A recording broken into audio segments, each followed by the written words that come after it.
Hey guys, welcome to Math in a Minute tutorials video. Today I'll be going over question 35 from section 4 of the practice test 3 and that the College Board provides you.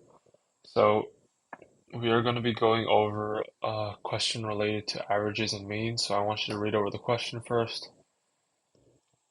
Pause if you need to. And first, you kind of see that this question is a little bit daunting.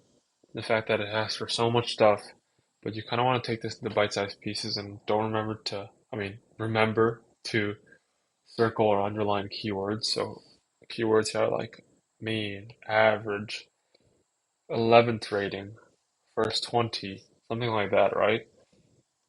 And then you want to take this into bite-sized pieces. So the second sentence says that the first 10 ratings, so this is basically if you want to kind of visualize the context behind this whole question. So basically, you're trying to find something related to customer satisfaction ratings. And obviously, the customer satisfaction ratings vary from 0 to 100. So in this case, the first 10 ratings that this store received, there were a total of 10 ratings, and the average of those 10 ratings was a 75. Not very good, but now what you want to do in this case is to find the total number of points. So if you want, when you find the mean, the formula is usually number of total points over the total number of occurrences, which is 10 because there are 10 ratings, right? To find the mean, which is 75. So usually they give you the number of total points and number of occurrences to find the mean, but in this case you have to work a little backwards. And if you just multiply both sides by 10, you have 750.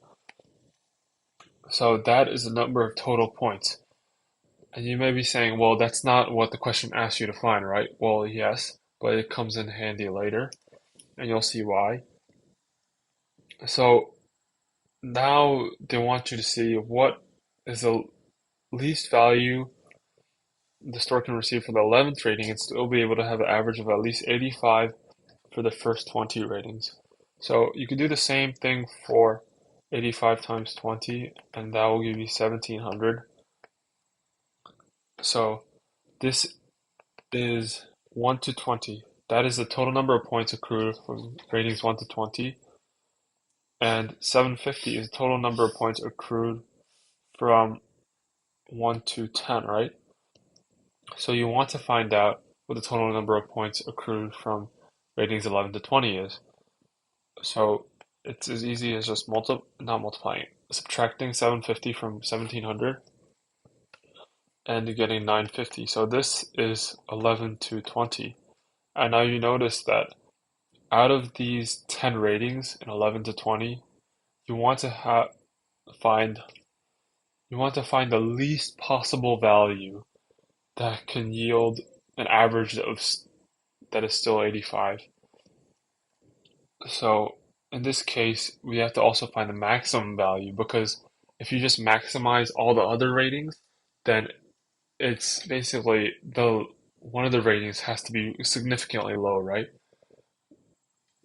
So if the maximum value that a rating can get is 100, right? You can't go over 100.